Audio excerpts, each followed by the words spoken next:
The fast radio station.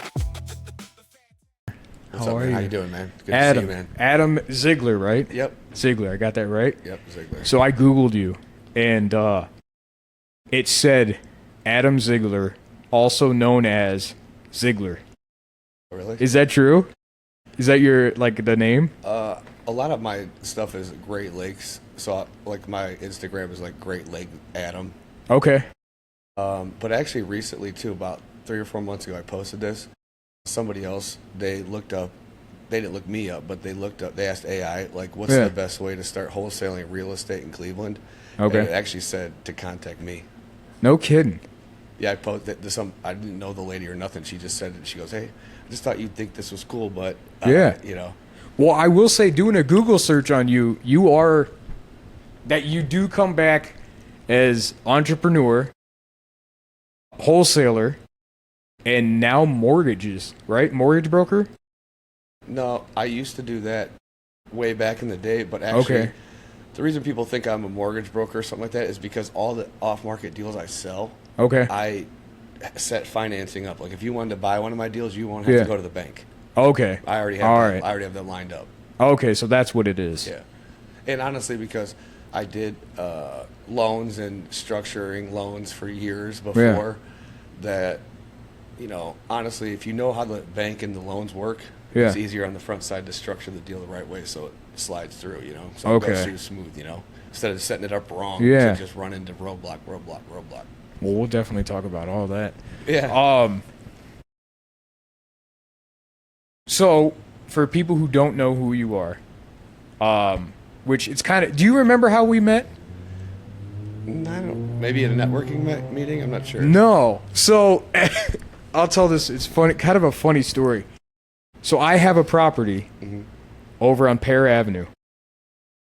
Okay. And I was working in the yard with my excavator one day. Oh, you came up to me. You were. That's why I didn't recognize you. Yeah. Now I remember. Because I was grimy. I was looking filthy. You were working, bro. That was sweet, I still look a little grimy, but whatever.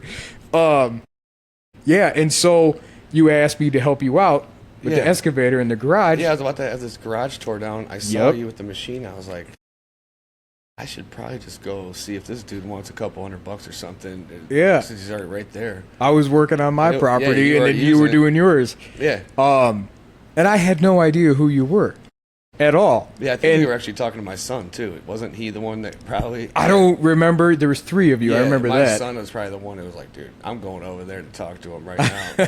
Okay. Yeah. But I do remember that was awesome. Yeah. I'm still thankful for that. Oh, well, the kicker of the whole story is like the next day I woke up and my dude Simon sent me a screenshot, and it's me in the excavator, and he was like, dude, do you know, is this you? And I was like, yeah. He's like, do you know who that is? And I was like, no, who is it? And then he went on to explain to me, because I'm still new into the real estate industry, and he went on to explain to me who you were and how much you help people in the industry in real estate.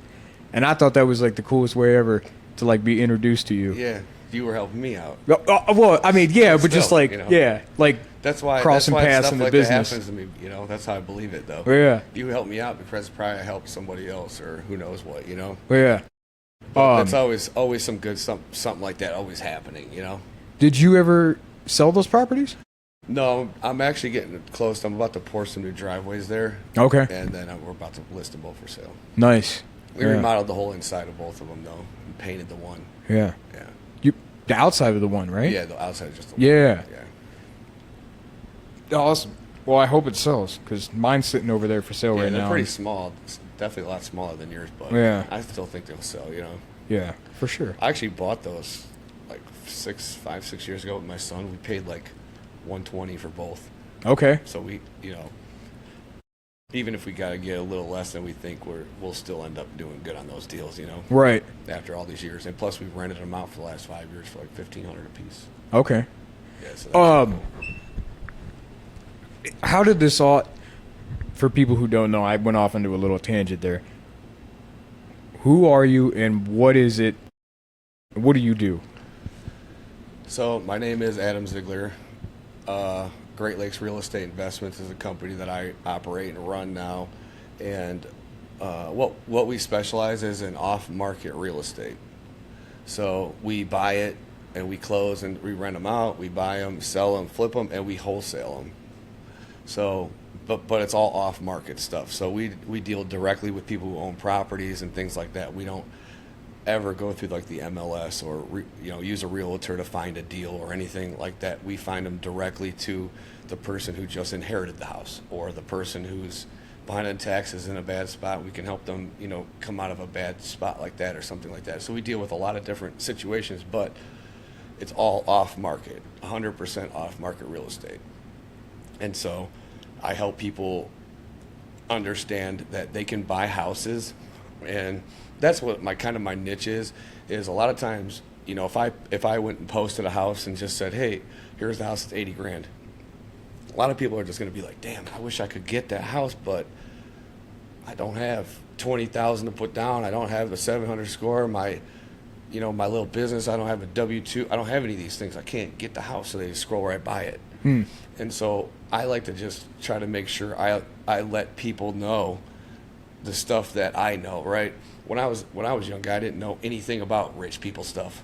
You know what I'm saying? And now that I've learned these things over the years, I'm like, man, if other people knew that they could buy investment properties if they only have a 640 credit score and $5 grand with no W-2, no job, nothing else, they could still buy a house. Somebody might actually take the bet on themselves and do it. But if they're sitting there going into Key Bank or one of these regular big banks, Huntington's gonna be like, you need 20% down. You definitely need your 2 years of W-2s and pay bank statements. Yep. But that's not how that's not how investors work. We don't go to those banks. I get loans every day, every week, and I never even give a pay stub, a W-2. I don't have a W-2. I don't, you know what I'm saying? I don't have to give any of those things. I just have to have a good deal. Okay. A good deal is what it's based on, right? So if I have a deal that after I fix it up might be worth $150,000, right? If I had the house for $50,000 under contract and I just have a contract for the work to be done for $50,000, a lot of people out there, people and private lenders will be willing to lend me $100,000 if they think it's worth $150,000 when I'm done. Not necessarily based on anything. They're not going to be like, I wonder if he can make the payments. Like when you go into Key Bank or one of these other banks and you buy a house that you live in, it's different because you're the one who has to pay the payment every month, right? They're counting on you to come through for 30 years to pay. On these investment deals, they know it's not on you. It's either going to be paid for by the tenant or you're going to sell it and profit. So they're not looking at you as hard like, hey, can this guy afford to live here for the next 30 years? That's why you go through so much scrutiny when you go to the bank for your home loan, because you're the only guy that's going to make sure that actually works. If you buy a house, say, and you're going to get a mortgage on it for $1,000 a month, but it's rented for $1,800, they're like, well, as long as he's not dumb enough not to pay us out of that first, it should be fine. You know what I'm saying? Like, it doesn't matter how much he makes. What does your W-2 have to do with if you get $1,800, you owe me $1,000, it should be fine. Yeah. And that's how these type of lenders work, where a big bank is not going to ever look at it like that. So it's just a different type of loans and programs, and I've been doing it like that the lender and the private money lender I use and deal with, I've been working with for legitimately 20 years. So I've did so many loans, and the reason why they let these loans go through and do a lot of these loans with me is because I also want to make sure they win too, because they're a huge part of my business. So I'm not going to just try to send them some undercover, crackhead to get them a loan so I can make a fee to sell a deal. You know what I'm saying? If I know the guy's going to screw their bank, I don't want them to get screwed over either. Yeah. So I'm trying to set up these deals where it works for the lender. I'll still be able to make my assignment fee. The guy who got the deal is happy because they only had $5 grand and a 650 score, and they got into it. Now they just flipped the house and made 20 grand. So it's like everyone's happy. Yeah, everybody wins. Which we were just talking about that before hopping on here. Everybody wins. Yeah, it's the only way. How did you get involved? You said 20 years. In real estate? No, actually, I've never had a job my whole life. So the last job I had was in 1997 when I worked at Target when I was in high school. And then No, actually, I did work at the bank for 3 months after that. When I graduated high school, I got a job at National City Bank. I don't know if you guys remember that bank because it was bought by PNC years ago. So I worked there at the branch across the street from Strongsville Mall, and they were putting me into college in a management training program. Yeah. So I was like, all right. And my family we have no money. So like everyone's like, oh, this is great. You're going to be a bank manager. Like this is going to be the best thing, right? And about 3 months into working there, a couple of my friends came back from the military. They were a little older than me, and so when they came back, they were going out to the bars and partying and all this stuff, right? And in the process, a guy that used to bank at the same bank and always talked to me and stuff like that, I go out with these guys at the bar, and I meet him there, and he starts basically trying to recruit us. And he actually owned a mortgage company. And not to sound crazy or anything, but honestly, when he told me he owned a mortgage company, I didn't even know what that was. I really didn't. I didn't know. I was like, mortgage? Like, what's a mortgage company? Yeah. But I did know the dude was showing up making big deposits and all this other stuff. The dude was driving a Cadillac and all. It was like, this guy was real nice too and everything. So when I ran into the bar, he was now trying to recruit my friends and me. Like, oh, I love guys from the military. I can help you guys make all this money. I was just like, dude, a broke kid. Like, dude, he can get us money. So I'm all ears. About a week later, the guys that I was hanging out with, I call them up. Hey, what are we doing after I get off the bank? They're like, well, hit us up like around 6 or 7 because we're going to meet the guy you know. We're going to go talk to him about the job. And I was like, damn, they're going? I'm like, I should go too. Yeah. So I literally went. And he basically was like, here, this is what you're going to do. And he pretty much put us on the telephone like telemarketers. Like, here's a list. And we would, back then in the 90s, I had an office phone. We'd have to sit there, dial it out, ring, hello. Yeah, I could save you $500 if you refinance because your rates are 10% and they've went down to 8 now. We were doing those type of refinances back in that time because rates were super high in the 80s and early 90s. So everyone was just doing rate and term refinances. And so I would just call, and I would go there from like 5 or 6 till 9 every like Monday through Thursday. And I would just call and make these appointments, and he would give us the loan packages. But back then, it was also, before the government jumped in too hard, it was like 6 pages long. He would highlight, where people need to sign. We would drive out to these houses. I'd go out with 5 or different ones. I'd go out. Sometimes people wouldn't sign. Sometimes they would. And I'd go back. The people that wanted to do it would close. In like 3 months of doing this, I had $25,000, and I was only 18 years old. I was in college and working at the bank and only doing this in 3 hours a night. And I was like, dude, what if I did this all day instead of doing that stuff? I hated college.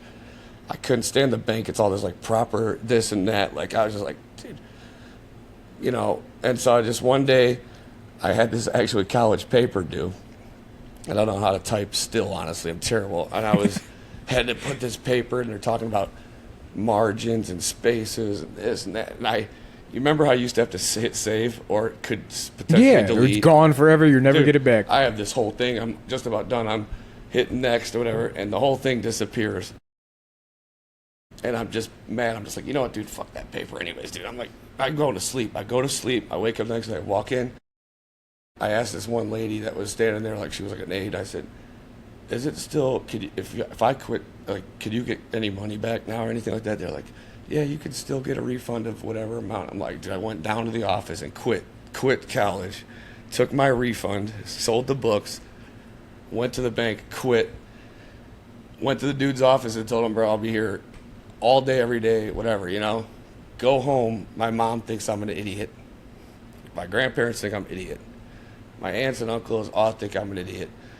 You're going to be the first guy that's going to, my dad is not even a dad. Like, I don't have a dad, really, so it's like my grandparents. So I'm just like, okay. They all think I'm an idiot. Yeah. And I'm just sitting there thinking, they also don't know I have $20,000 that I just made because I'm not, like, I'm broke. Legitimately, too. And I'm like, dude, I have this money over. They don't know that because I'm not telling a bunch of other broke people that money. Yeah, okay. Yep, there it is. You're going to need it. So I'm just like, I need that so I can make this move. so I could still pay for my rent and my, I didn't have backup. Like at 18, I had my own bills, all my, so I could pay my stuff. So I had this money. I was like, dude, I can quit the bank and I'll make some more deals before then.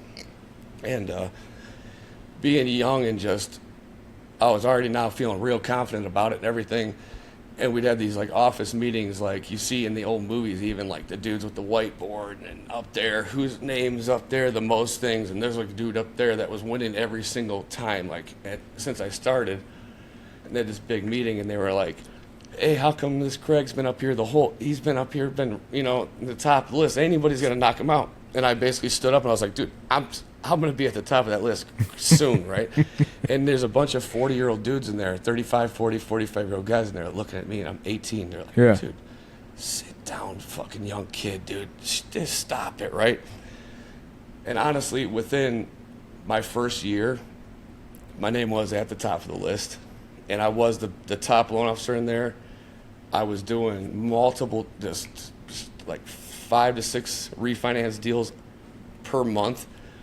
And about 3 years of doing this, I mean, I'm honestly, in my head, I was rich already. Teenager, I was rich, but I couldn't do a lot of stuff because I wasn't 21. So that kind of actually helped me out. I can't really do a lot of things. I couldn't go to Vegas. I couldn't. Yeah. So I was almost forced to kind of keep some of the money going, So. Forced to save because you're not 21. Yeah, so once I hit 21, though, I did start going a little crazy a little bit. But what happened when I was 21 is the guy who took us under his wing, the first guy, his name was David Ray.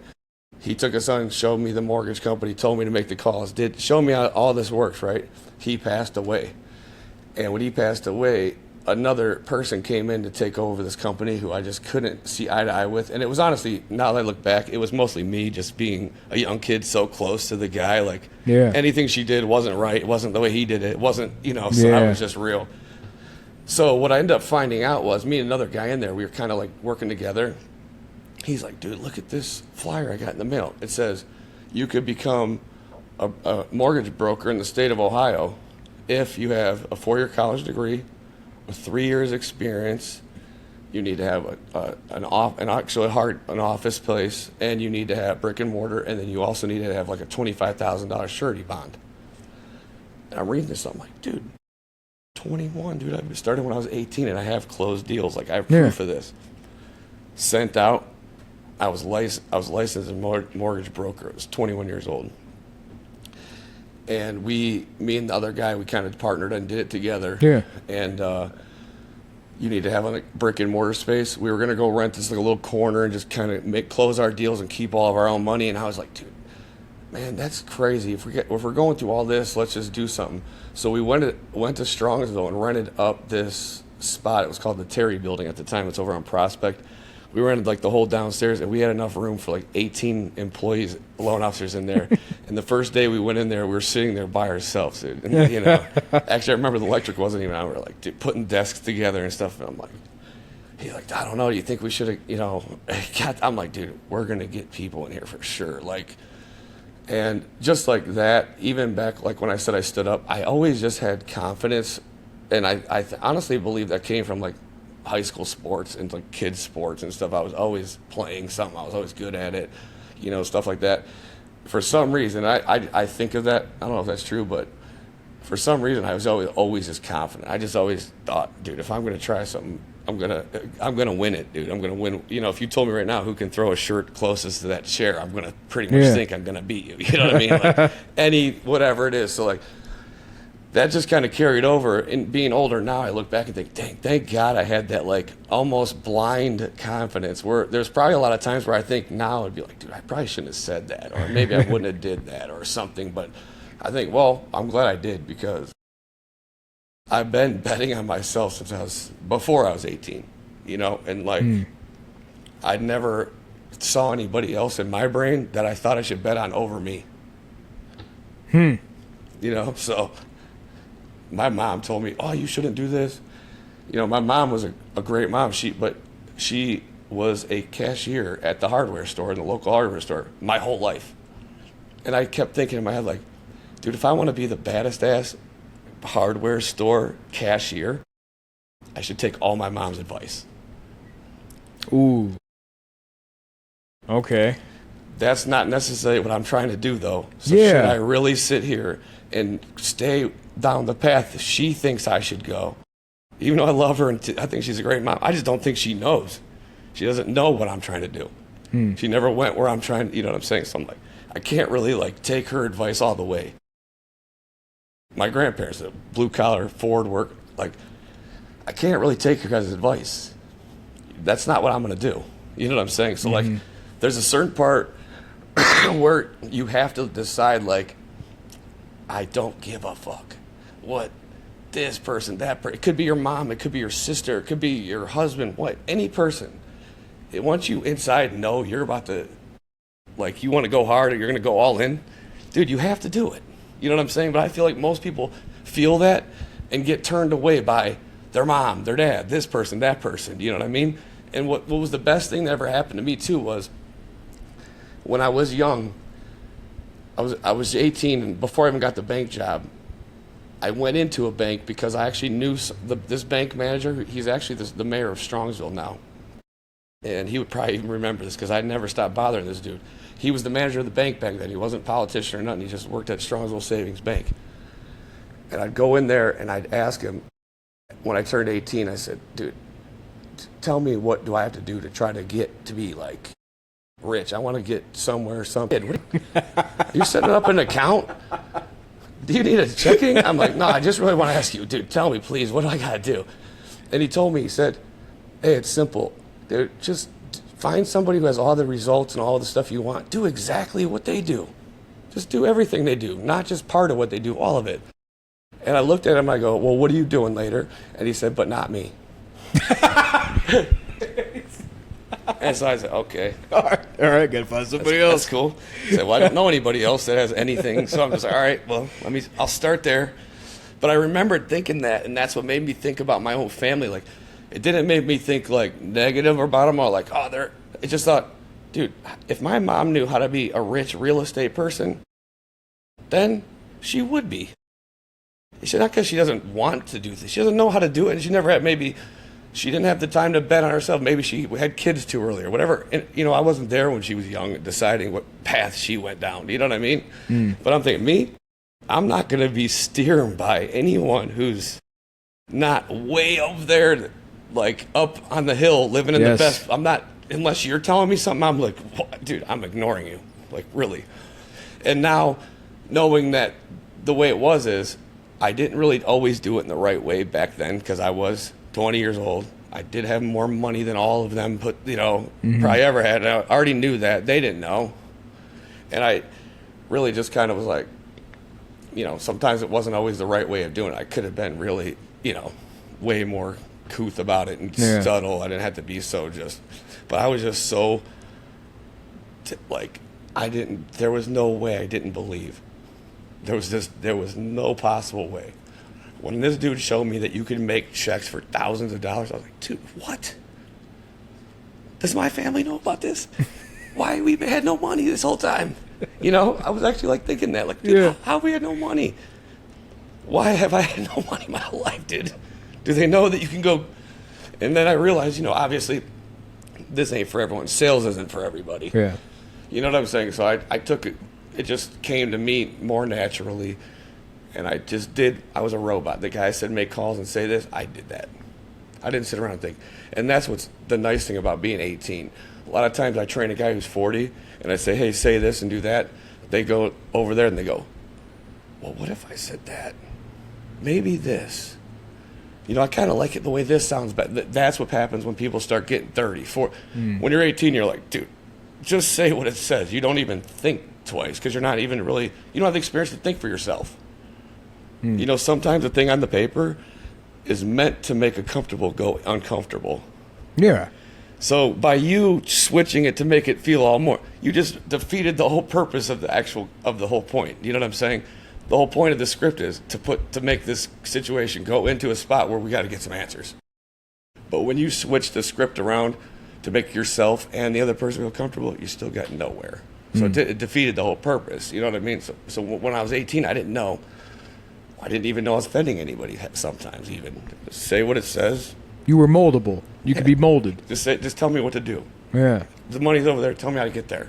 Was it nerve-wracking the day you told your family? Not really, because I had that money. What was it like that day? Honestly, it was like, it wasn't that crazy of a big deal, like as you might think. I kind of was just really already on my own. I already had my own place in Lakewood. They didn't live anywhere. I popped up and just told them, like, yeah, because the loan company I was working for was actually like 5 minutes from my mom's house and my grandma's house. So the one day I was at work, I just popped over, like, Yeah. I might be stopping by for lunch, you know. 'Cause, Oh, by the way. yeah, they're like, what? Oh my God. Then before I could even get from here to there, she's already calling. What is going on? You know, and I really, honestly, dude, I couldn't care less of what they say. I really, that's like the best part for me. But I don't know why. I just didn't. I really didn't. I never even once was like, dude, maybe they're right. Should I? I don't know, man. I don't know. Maybe they're right. I just never had that. Maybe, like I said, because I was so young and just didn't know better. I heard these couple guys tell me these couple things. I believe those two things that I told you that they told me over everything else that my whole family had ever told me in my life. And it paid off. Yeah, I mean, it definitely paid off. I got to live, you know, I didn't even know what type of life I'd want to live when I was that young. I wouldn't even have been like, oh, if I could have this, and this. You know, the one thing that to me that I will always fall back on is, like, I've always coached both my boys, any sport, anything. And then when they got to high school and played, I went to every game, I wanted to, you know, and this allowed me to do that. So I could work, I could make money. I could still do this with my kid, you know. I could hit you know. There's a lot of other guys I know, kids that play with my sons, and a lot of times their dads are at UPS, they can't work, or they're at this factory, they're at work, they missed the game, and I'm always in my head like, thinking, dude, I can't believe the alternative is trade your time for money, the time that you could be watching your kid play for money. Like, I want to know how much that, like, if I told you that my son was going to be on the, you know, the varsity team or whatever on Friday night for 3 hours or 2 hours. Dude, how much would someone have to pay me for those 2 hours to get me not to go there? So ridiculous much. amount. Yeah, that's what I'm saying. Because why? I don't need it. I could get that the next 2 hours or earlier. Those 2 hours aren't that important to me because it's my goal, my business, my time. When you work somewhere else, they don't care about your kids, you seeing your kids' time. You need to work there from, 5 to 10, whatever, and you miss it. Like, dude, and if you're missing it for what, $40 an hour, 30, 50, like, dude, $100 for those 2 hours you gave up? I can't imagine people doing that. But I don't think anyone else really thinks of it that way. They don't think like, oh, I'm only got $100 for that 2 hours minus taxes, or whatever, like. I just honestly, I wouldn't leave my house for $5,000 if I didn't feel like it. If I didn't want to, or if I didn't think it was worth it, I wouldn't even, I swear, somebody would be like, dude, if somebody want to waste my time, I might be like, nah, I'm just going to stay home. It's not worth my time. I'm not wasting time, you know what I'm saying? Yeah. So that's one of the ways where I really think that this being self-employed and doing my own thing was like the number one, the successful thing for me was the fact that I always got to do all the stuff with my kids, And even now that they're getting older, my 23-year-old son works with me every day. You met him. Yeah. He's my partner on deals. He's wholesales like crazy. He knows all the stuff I know already. He's only 23 years old, I mean, that's my most successful moment so far in probably life is probably this guy's got 20 rentals. He's 23 years old. He makes a bunch of wholesale money. He does, you know what I'm saying? Like we can buy a house. We'll buy a house this Friday for $75,000, and he's gonna bring half the cash. We're gonna buy the house. It's like, me sitting back thinking, and also something as silly as this, but like at his 21st birthday, he and one of his buddies, he decided he wanted to go to Hawaii for 2 weeks, and he could. He didn't, and I didn't buy his ticket, or he said, I'm going to go to Hawaii for 2 weeks, so I did. Whereas, think about it, if you have a job. Or in college. And, yeah, I was going to say, most of his buddies are just graduating and everything else, and taking classes that sound crazy as hell. He's like, Dad, so-and-so had to write a class about just the most wildest thing that you've ever heard of, and he's trying to be an accountant. You know? Like, dude, what are they? I go, bro, I don't know. You know, but, and plus I coach those kids too a lot during school. So even when they come home, the one goes to Ohio State, they're all over, but when they come home, they always come over. We, hang out and stuff. And it's funny to see, like, not being, an asshole, whatever. But I'm telling you, when my kid graduated high school and started working with me when he was between 18 and 19 there, man, I realized that school ain't shit, dude. It don't teach these kids nothing for life, dude. They know how to follow directions, go to the next spot when the bell rings. They don't know how to. They took problem solving out of like the school or something, because all the young kids I keep running across they're like, dude, just think about it for a second. Just use your brain, start thinking. And I've seen my own son where I was thinking, bro, what is wrong with this dude? It's like, can't figure out some basic, or doesn't know certain things that I would think he should know. But at the same time, I could have been the one that should have taught him, maybe, I don't know. But then I'm like, dude, what is he at school learning, dude? Nothing. And these kids, I'm telling you, they come out of school trained to get a job, because at the job, you got to wait till the bell rings so you can go get a break. Yep. Then you got to come back when it rings again. Then you got to wait for a lunch bell. Then you got 1 hour to hurry back. And I don't know if you even looked the schools they build now, the buildings, everything to me looks like pretty close to jail. I'm like, dude, what is going on? Everything looks crazy to me out here. Yeah. What happened to beautiful buildings with architecture? Why aren't their schools look like the Terminal Tower? You know what I'm saying? There's nice art on that and things like that. Now they just build these crazy buildings, and everyone's just going to go right from here to here. Oh, go to college. If you don't go to college, go here. If you go there, get a job here. Dude.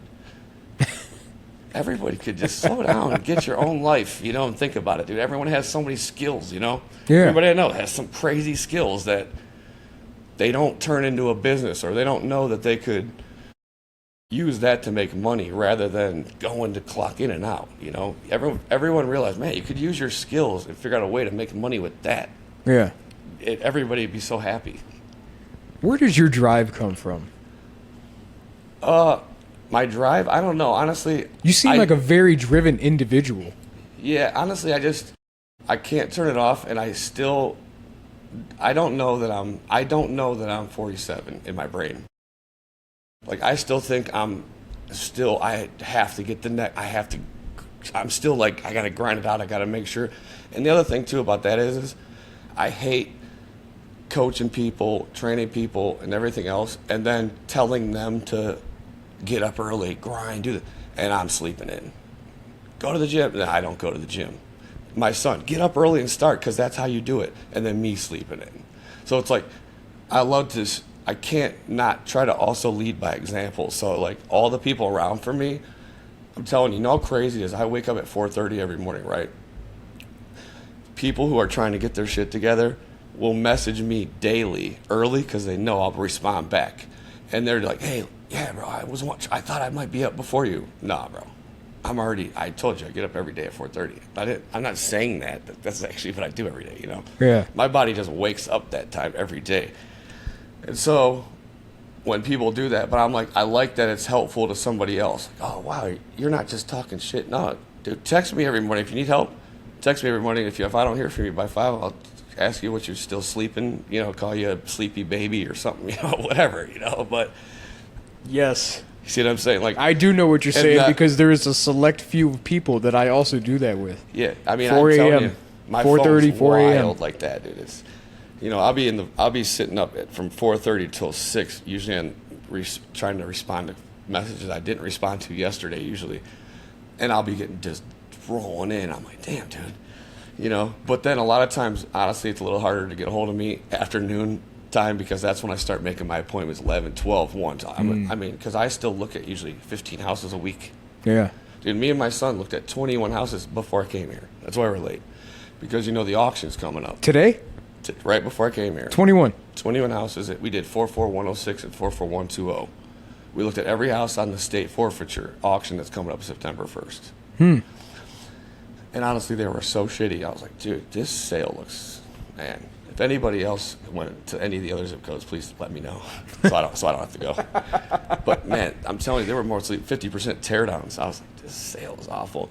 And me and my son, my son sitting next to me, he's like, bro, we find better off market deals than every single house we passed up on this auction list in those 2 zip codes. I'm like, dude, yeah, we do. I mean, these are pretty crummy houses, but we did drive by 21, get out of the car, try to get in, see if we could. Some were vacant, some looked like you shouldn't attempt to go in, so we just kept it moving. But we went by all of them in those 2 zip codes today. Yeah, there's 260 some houses on the list, and we're going to go through all of them before September 1st. So these are ones that you're going to be bidding on to buy? Well, once we go through, we'll narrow those 200 down to the ones we want to try to get. Honestly, today the way that auction works is pretty cool too. So it's like half the list might get auctioned off on September 1st, right? Well, say there's like 2 hours left. All the houses from that day that didn't sell, like they all have like a minimum price, $19,000, $21,000, $30,000, whatever it is. If no one buys them for those minimums, like the last couple hours of that day, they'll drop all of those down to $500. So stick around. They might not be worth $29,000, but $500 or $1,000. Yeah. So people like to come at the end and try to scoop on those, the ones that didn't get taken, and try to grab some of those like cheap like that, you know. I don't know. I've never even been to an auction. You know, I'm still new in the real estate game. Yeah, this is, you should go check it out over there just to see one what's day, going on. You know? I got to get rid of this property first before I make any other moves. Yeah.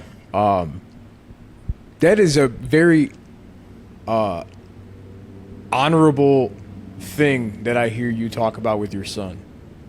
Because the reason why I'm into all of this is because I just had a son 14 months ago. Oh, wow, congratulations. And there was like this fire that was lit under me where I was like, things are about to change. I'm building something for this kid.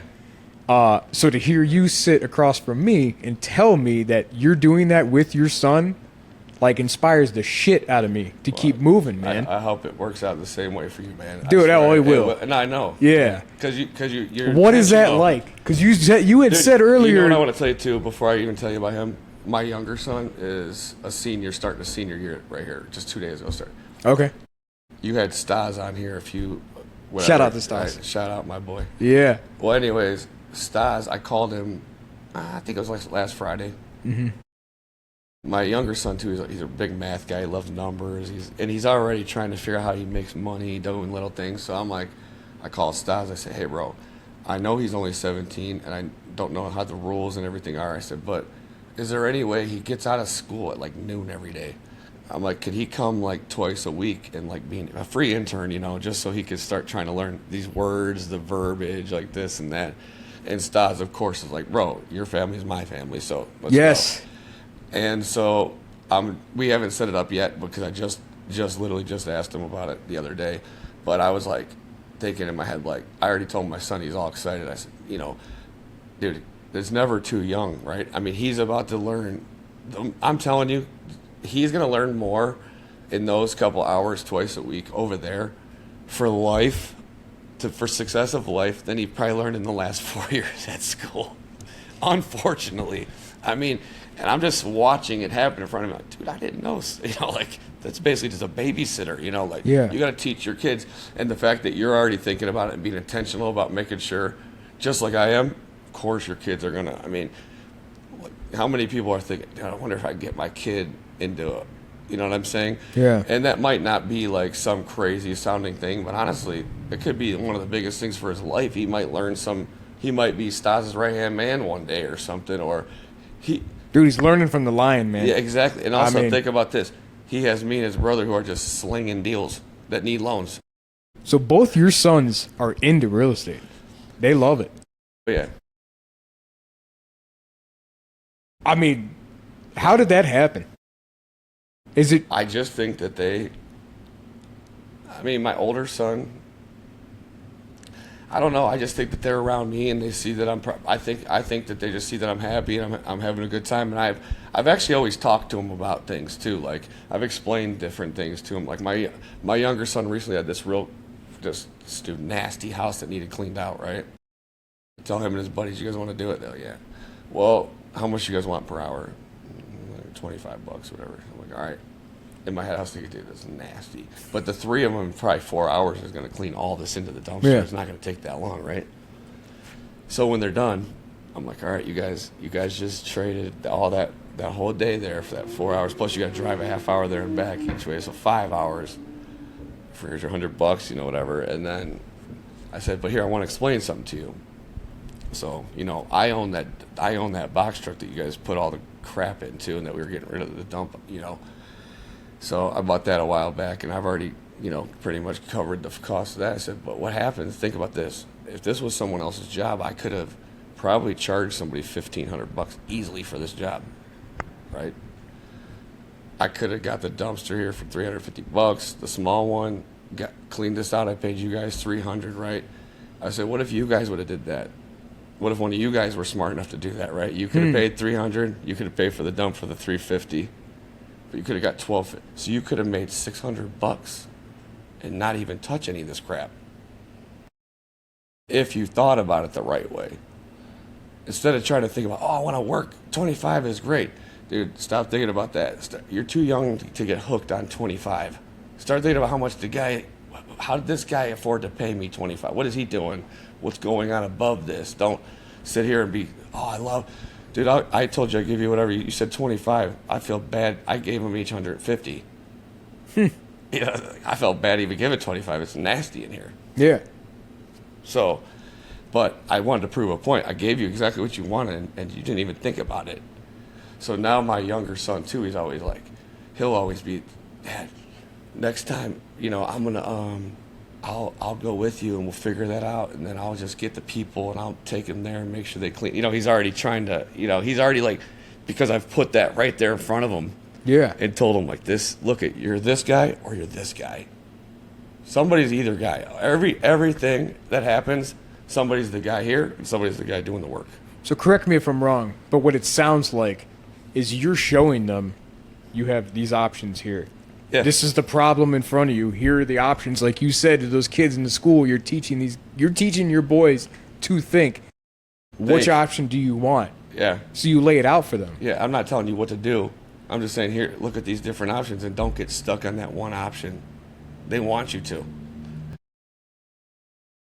That's right? a great piece of advice. Dude, that hourly rate that they pay people, what they do with any job, I don't care, even people who love their jobs, their pay rate is still based on, it's just over the amount to make sure you don't quit. Mm-hmm. You're never like, wow, they overpay me at this job. This job, man, just overpays like Never crazy. ever heard that ever. Yeah. People always like, dude, they pay you just. I'd quit this job if I didn't need that check by next Friday to pay. Yeah. They're paying you just enough to not quit. They're not paying you to keep you happy. They're keeping you so you don't quit. You know, and that's where, like, I've realized about me and my sons and a lot of people around me, my whole family. The thing is like, I believe it's probably somewhere around 80 to 90% of people are motivated by fear. Right? I'm scared to get fired. I'm scared I don't have a job. I'm scared I can't pay this. I'm scared to ask that girl out. I'm scared to do this. I'm scared.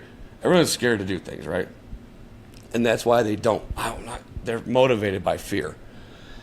And the select other few, 1 to 2, I think out of 10 maybe, is motivated by reward. Where you say, hey, look at this over here. Oh, I'll do whatever to get that.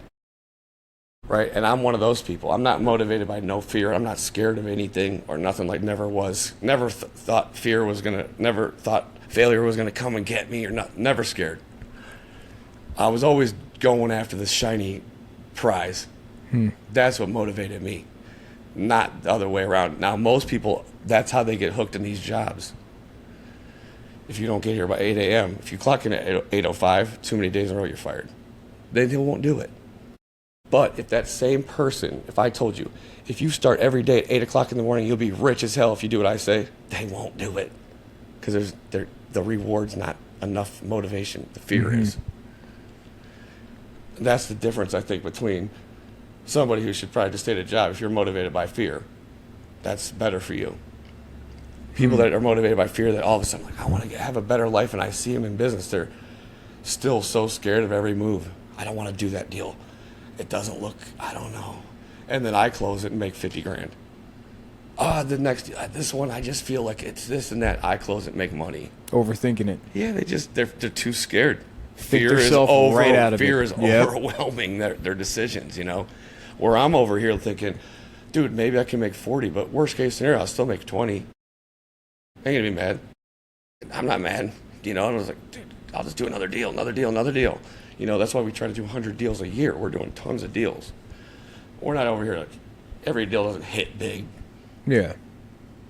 You know, we don't lose money on deals, but we also don't crush it on, you know, every deal. Yeah. We actually do have a package of 14 properties closing tomorrow, which is pretty sweet. Congrats. Wholesale deal. My son and one of the other young kids in the office. The one young kid got the lead, called my son to go on the appointment. He signed the deal up, and I sold the deal, so we're going to split the fee 3 ways. Me and like 2 young kids. I love it. That's amazing. And it's a 6-figure fee too. It's a big dog.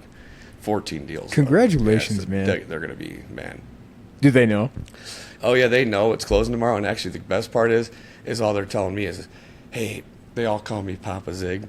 They're like, Papa Zig, hey, we found this duplex by the clinic at 75. Let's just take that cash we're going to get all 3 and just buy it. Reinvest it. Yeah, that's what we're going to do. We're going to close that and get that one. And then they're like, we could just refi out, get our money back, go to the next deal with the cash. Like they've got it. Is this down. the business you started when you were 21? I started with the financing portion. Okay. So how your business started at 21, the financing portion. How did it grow? Where is it at? So I've started and sold a few different real estate businesses over the course of this time. The first was the mortgage company. Then 2007 and 8, 9, the market crashed. Everything went crazy then. So I started doing a different angle of real estate, kind of buying properties at a cheap price and stuff, and turn them into turnkey rentals and selling them to like California guys. That turned into another thing, because when we were selling them to these guys out of town, they would ask us a few questions. Well, I'll buy this off you, but how am I going to manage it, and how am I going to keep it up and everything, right? So at that time, back in like 07 and 08, there was no property managers for real. Like now there's a zillion of them. There was none. And that's because nobody was in that business, because the houses were everyone owned their own homes, and throughout the early 2000s, you know, everyone was buying houses. You can get a loan easy and everything. So I realized quick that there was the only thing that was going to slow me down from selling these things was the fact that these guys don't have a manager for it. So I went and hired a secretary. I said, here, you're going to start managing these properties and everything else. And we started managing about maybe 50, 60 units. And then I went and talked to my lawyer and stuff, and he's like, oh, bro, this is illegal. You can't manage properties without a broker license. And I'm like, oh, shoot, I didn't know. Because there wasn't any out here. So he helped me get set up with a couple of things. I got that all set up. I did it the right way. Then once I realized I got the broker license, I got all this stuff together. We ran the management company. Me and an old partner started this company called Local Real Estate, which is still out there now. Oh yeah, I just interviewed one of the guys who worked for them a couple weeks ago. Yeah, so I actually was one of the 2 people who started that business. Was maybe 2005 or 2015 maybe, or something like that. But yeah, so me and another dude started that business, and the reason we actually were starting it was because wasn't to get realtors, it was to keep our management business together. We needed a brokerage. Yeah. Well, then once we had that, we're like, well, dude, why wouldn't we just get some agents maybe or whatever? So we just decided to start training agents, and for a good 10 years, I trained all of, not just local agents, but like a lot of agents from around town. I did this every Monday morning at 10:30. I would do like basically investment training to like teach agents how to look at a deal, how to calculate the returns, how to understand how the loans work, just all the different, nuances of investing. So I trained agents for 10 years until COVID hit. And then nobody wanted to go in. And then when it came back, I'm like, dude, I'm not doing that every week anymore. Yeah. There was a lot, So I actually So that business there, yeah, like I said, we started that, and then I think it was maybe 2001 or so.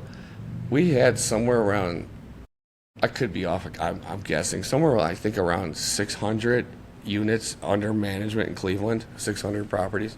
In 2001? 2021. 21. Sorry, Oh, okay. I apologize.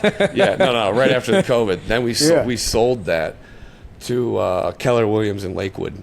Okay. So we sold that portion of the business. 'Cause the property management business is honestly the worst part of all real estate. Really, it's like you got to deal with all the crap. So it was kind of a pain. And we sold that portion of local. So now we're sitting there with just the real estate. Like, now, we start growing some agents and things like that. And actually, what it was is, I kind of wanted to. My son was getting of age. You know what I'm saying? My first son, he was taking very much interest in this and wanted to keep doing it. So it just made sense for me to move on from that and those partners to doing my own thing. And I had actually always owned Great Lakes Real Estate Investments. Has been open since 2014. So I still have that. I still operate that daily. That's been a long, good 12 years. And we do a lot of off-market. That's all it is off-market real estate. So I just kept going from when the market shifts, I shifted. Yeah. When people were doing refinances at first and dropping from 10% to 8%, I did that. When there was no loan officers that really wanted to specialize in doing purchases, I did that. When houses came dirt cheap and I could get them dirt cheap and clean them up and fix them to these out-of-town investors, and I did that. The market keeps switching, and I just keep doing the next thing. Like actually in 2000, when the market crashed in 2007 and 8, that's actually when I started wholesaling, but it wasn't even called, I don't even ever heard of wholesaling at the time, and I didn't even know I was doing that. But what happened is, me and my partner had about 40 grand. And we went on the MLS and we just made like 10 offers, just low ball offers, just low. And all of a sudden we got 3 accepted back. Dude, well, we got enough money for 1. Yeah. So I'm sitting there thinking, all right, well, we'll take that one. The other 2 are on the same street. I was like, the one guy, after my first David passed away when I was 21, I got a new guy that took me under his wing. His name was Isaac Higgins. He's still around. He's a wonderful person in general, but he's still around. And he taught me a lot about the actual structure and how to put together purchase contracts and how to do a lot of that type of thing, and about how to calculate numbers. And he did a lot of those things. But so this is all these years later, this is probably maybe 5-6 years later since he's still been helping me and everything else. I call him up because I know he likes houses. I say, hey, Isaac, I got a couple houses here, and I don't have the money for them, but I got them accepted, and they're sweet deals, and I know you like that Warrensville area. He's like, yeah, let me look. I sent it to him. Yeah, I want these. That's hell of a deal. Great. Okay, cool. I tell the realtor, hey, just switch it over to his name. Or she rewrites the contract, switches it over to him. He closes the deal. I meet him up for lunch one day, and he's just like, hey, man, thanks a lot for those deals. I appreciate it. I love it. I'm going to keep those for rentals and everything else. He hands me an envelope. I look, I was like, damn, this dude just gave me, I was like, he's like, no. I said, bro, you don't have to do that. You're my guy, dude. You help me more than, Yeah, helping each other out. He's like, no, these are great deals, man. I mean, shoot, if you could find more, just shoot. So I leave out of there. He actually gave me $5,000, so $2,500 a deal referral. Wow. Right? And I was like, whoa. And during those times, that was quite a nice little lick for that month. I was like, damn. So I was like, dude, if I just keep getting more deals like that, I'll just call these. I know all these investors in town. I'll just get these crazy good deals, and I'll start doing that. And I would literally take $2,500 a deal I'd find, no matter what. It could be the greatest deal in the life. I'd get $2,500, right? Then all of a sudden I start doing my own numbers. I'm like, wait, he made like 50 grand on that deal. It's like, dude, he would have been happy if he'd have made 40. Yeah. I need to make a little more than this, dude. Like, I'm the one who did all the hard work to actually putting in the legwork, yeah. So I started thinking in my head, I go, these deals are worth what they're worth. It's not worth what I got it for plus $2,500. It's worth what it's worth. And so that's how I do it now. I calculate a deal out. Just say a house is worth 150,000. All the nice ones in town, and the duplexes will say it's worth 150. You know, I know that to an investor, it's not worth being all into more than maybe 100,000. You know, you want to be able to refi, get your money back. You got all these holding costs on top of the 100. You know, so if it needs 20 grand in work, right, and I know you'll pay 100 for it all in. If it needs 20 grand in work, it means I can sell it to you for 80, right? This is where I make my money. That deal's worth 80 to you plus the 20, no matter what. Yeah. Because it's worth 150. And if everyone agrees to those numbers, it is what it is, right? Now, I sold it to you for 80. If I convince the seller to give me that deal for 70, I'm going to sign it to you, make $10,000. Yeah. If I agree with her to sell it for 75, I'm going to make $5,000. It's worth 80. But what about if I sign it up for 30,000? I'm about to make a fee of $50,000, right? It's still worth 80. But sometimes people are like, oh, dude, is it really still worth 80? Because why are you making so much money? People will start counting your money because they're like, it's worth 80 when you didn't know how much I was going to make. But now that you know how much I'm making, you're questioning. It's a problem. Yeah. Whoa. It is, you know what I'm saying? Yeah. So, like, I'll tell somebody right when that happens, like, dude, I can't deal with you. The thing is, I know that I have the bait. Rich people want more money. Yeah. I have investments. Yeah. If you don't want them and you want to try to act crazy to me, dude, move on. I'll let the next person. These things are attracting people that want money. It's not hard for me to sell a $1,000 a month cash flowing duplex with 10 grand out of pocket. You're getting all your money back this year. That's not hard for me to sell that to a rich person or to a smart person even. Yeah. Like, it's not that hard. So when someone tries thinking that, oh, I've got cash, I can bully you around, I'm the wrong guy for that, dude. I don't go for any of it. It's too easy for me to sell these. I don't sell any houses. I present the opportunities that we have that we're not going to take. And if people want them, they do want them. They take them down. I don't try talking to anybody. I've never talked somebody into a deal like, hey, bro, you should definitely, this is going to be great for you. You got to do it. I go with the flow. If you're into it, I'm going to tell you my opinion, but I'm not going to ever try to talk anyone into an investment deal. Yeah. You know, it is what it is. The number, it's a real black and white game. Numbers are numbers. Yeah. Wow. How many deals are you doing a year now? Or do you have a target you try to set? I mean, honestly, we try to do over 100 a year.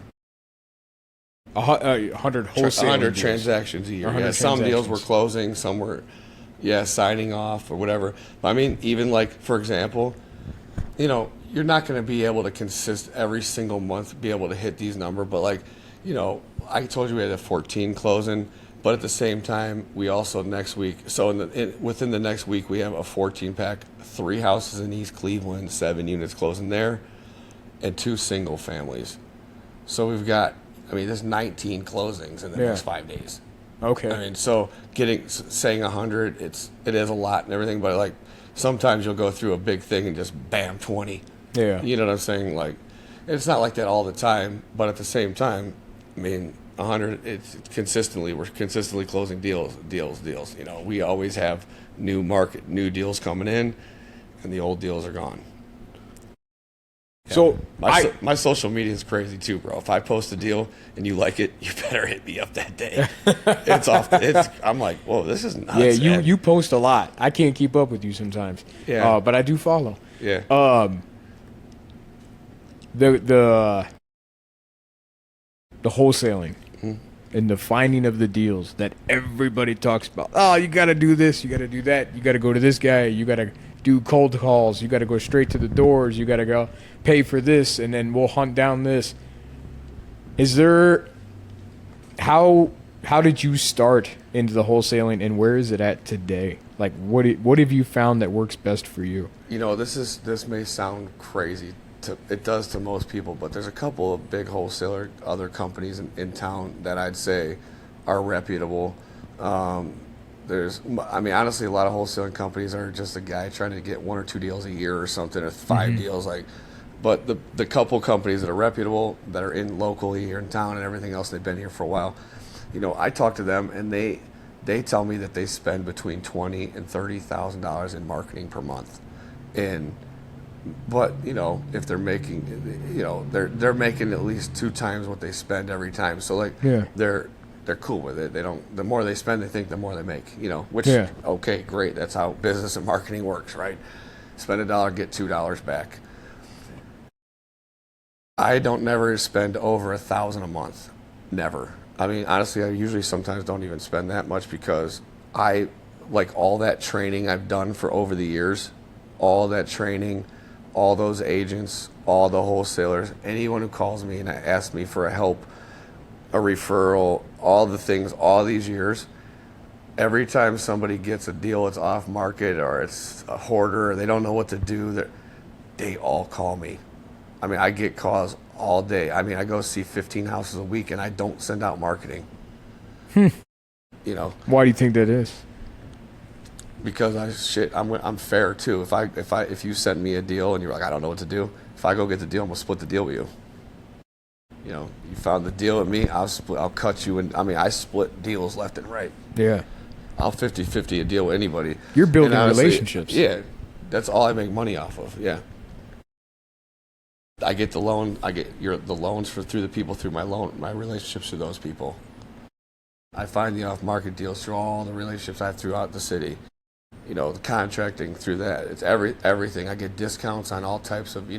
I get, if anybody needs a cheap paint or buying paint in bulk, you should hit me up because I'm definitely going to save you money on paint. You know what I'm saying? Like for real, expensive. like weird. Yeah, and I'm getting the Benjamin Moore paint cheaper than you can get a Home Depot paint. You know what I'm saying? Okay. So like, but that's all through different relationships built at different times. But I honestly, I've never looked at anyone like really competition either. So like, competition, you kind of end up having like, not that it's always negative, but you always have that little like, I'm gonna crush this person. I'm gonna do this. I'm gonna beat. I've never really had a competition with anybody except myself. Like I don't. So everyone who tells me I'm that guy that you could tell me right now that you're gonna have a podcast bigger than Joe Rogan and look me right in the face and tell me, and I'll believe you. I'm just saying, like I ain't gonna say that. I'm just saying though, I believe people when they say anything. Like I mean, you know why? Because I remember when I said shit, no one believed me. I just the type of guy that believe you. Why would you tell me that if you didn't? Yeah. No, I'm not saying I think you're going to do it, but I believe you're going to try your ass off. Yeah. And I believe you ain't going to quit until you get to, you know what I'm saying? I just believe, I don't sit there and doubt when someone's like, dude, I'm going to get 50 houses in 10 years, 5 years from now. I believe them. I do. I'll help you too. You know? I'm not going to be the guy, hey, dude, I don't think you should try that. I don't think you should. I'm the other guy. I'm the guy on the other shoulder. Dude, do it. Try it. Go all out. Try it. Go 100%. You're the good dude, the bad dude. Do it. Go for it. Go. Do it.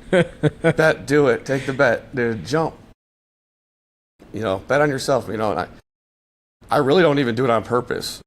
I just, honestly, that's just how I feel like when somebody's telling me, I don't believe people. I just believe you. I think you're going to, that's awesome, man. I'm glad for you. I hope that, you know what I'm saying? I believe it. So I think a lot of people are just barely over believing in themselves sometimes when they're trying these things, and to run into somebody like me that will just be like, I believe in you. I believe you. Will be just get you a little bit more over the hump, because a lot of times that's what it is. You got to believe in yourself and bet on yourself.